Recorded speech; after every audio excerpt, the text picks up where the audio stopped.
श्रीदेवी भागवत प्रथम स्कंद मैं देवी की पूजा विधि तथा फल श्रुति की कथा कहूँगा। आप इसको ध्यान पर सुने। और भक्तगणों, आपसे निवेदन है कि आप भक्ति माँ भगवती चैनल को लाइक करें, सब्सक्राइब जरूर करें। कथा सुनिए।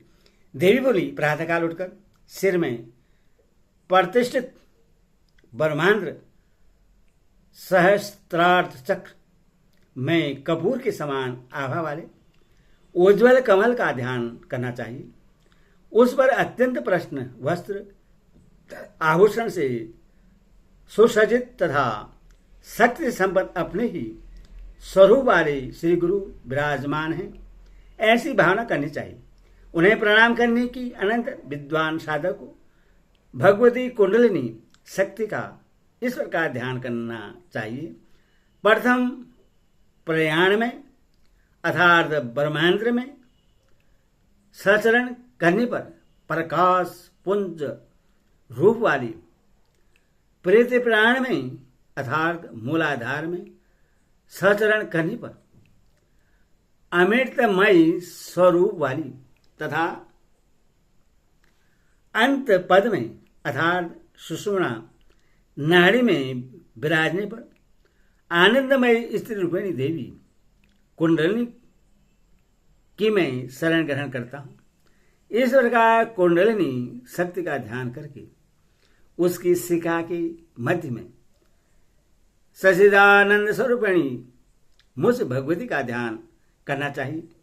इसके बाद शौच आदि सभी नित्य क्रियाएं संपन्न करनी चाहिए। तत्पश्चात श्रेष्ठ द्विज को चाहिए कि मेरी प्रसन्नता के लिए अग्निहोत्र करे।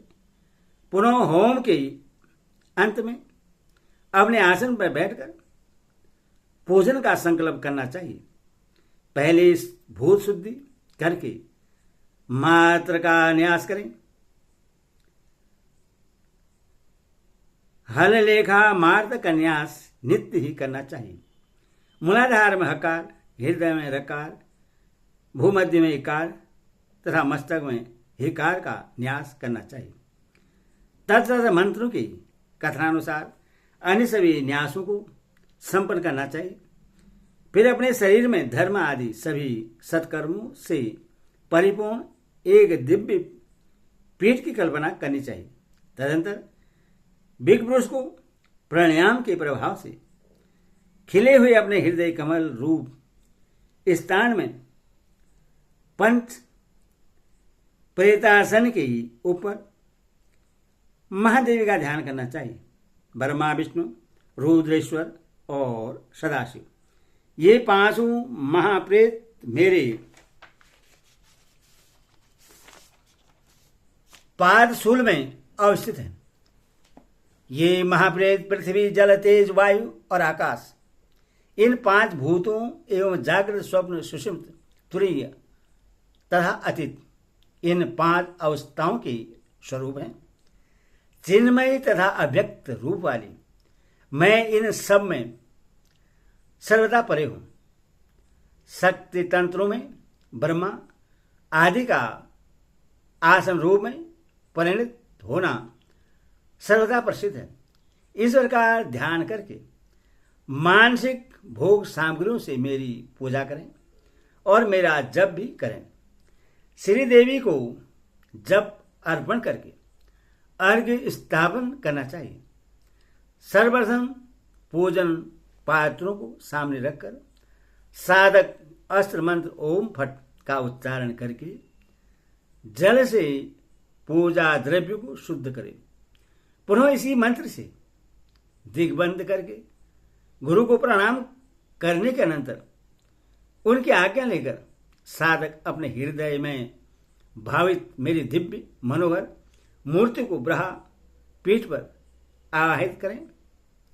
इसके बाद प्राण प्रतिष्ठा मंत्र द्वारा पीठ पर उस मूर्ति की प्राण प्रतिष्ठा करें।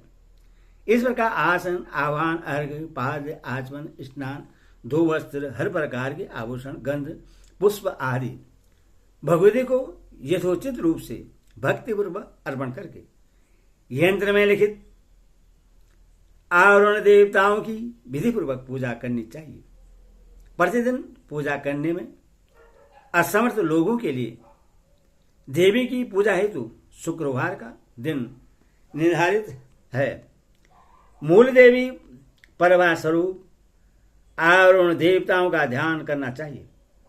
उन देवी के ही प्रभा मंडल में त्रिलोक व्याप्त है, ऐसा चिंतन करना चाहिए।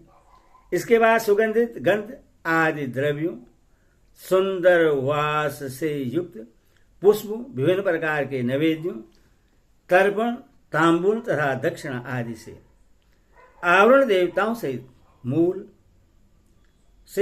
मूल देवी की पूजा करनी चाहिए। तत्पश्चात ही राजन आपके द्वारा रचित श्रेष्ठ नाम के द्वारा मुझे प्रश्न करना चाहिए। साथ ही देवी क्वच अहम रुद्रेभ्यो इत्यादि सूक्त हरलेखोपनिषद संबंधी देवयर्थ शीर्ष मंत्रों और महाविद्या के प्रधान मंत्रों से मुझे बार बार प्रश्न करना चाहिए। तत्पश्चात पुलकित समस्त अंगों में युक्त आंसुओं से अवरुद्ध नेत्र तथा कंठमाला और प्रेम से आंध्र हृदय वाला वह साधक मुझ जगद्धात्री के प्रति समा प्रात के लिए प्रार्थना करे। साथ ही नृत्य और गीत आदि की ध्वनि से मुझे बार बार प्रश्न करे, क्योंकि मैं सभी वेदों तथा पुराणों की मुख्य प्रतिपाद विषय हूं, अथवा उनके ही पाठ परायणों में मुझे प्रश्न करना चाहिए। देह सहित अपना सब कुछ मुझे नित्य अर्पित कर देना चाहिए। तदनंतर नित्य होम करें। ब्राह्मणों, सुवासिनों, स्त्रियों, बटुकों तथा अन्य दीन लोगों को देवी का रूप समझकर उन्हें भोजन कराना चाहिए। पुनः नमस्कार करके अपने हृदय में जिस कर्म से आह्वान आदि किया हो, ठीक उसके विपरीत कर्म से विसर्जन करना चाहिए। हे सुव्रत, मेरी संपूर्ण पूजा हललेखा हिम मंत्र संपन्न करनी चाहिए, क्योंकि यह हललेखा सभी मंत्रों की परम नायिका कही गई है। हललेखा रूपी दर्पण में मैं निरंतर प्रतिबिंबित होती रहती हूँ। अथो हललेखा मंत्र के द्वारा मुझे अर्पित किया गया पदार्थ सभी मंत्रों के द्वारा अर्पित किया गया समझा जाता है। भूषण आदि सामग्रियों से गुरु की विधिवत पूजा करके अपने को कृत समझना चाहिए। जो मनुष्य इस प्रकार मुझे श्रीमद् वन सुंदरी भगवती की पूजा करता है, उसके लिए कोई भी वस्तु किसी भी समय कहीं भी दुर्लभ नहीं रह सकती। देहावसान होने पर वह निश्चित ही मेरे मणिद्वीप में पहुंच जाता है। उस देवी का ही स्वरूप समझना चाहिए।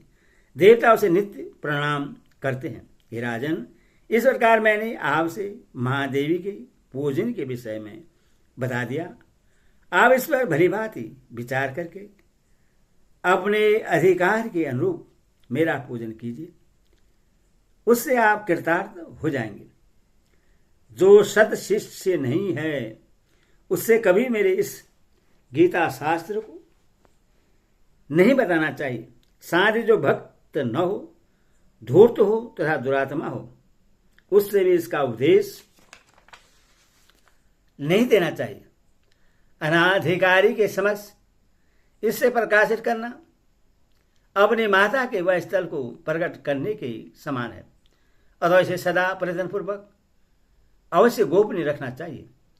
भक्ति संपन्न शिष्य को तथा सुशील, सुंदर और देवी भक्तिपरायण ज्येष्ठ पुत्र को ही इसका उपदेश करना चाहिए।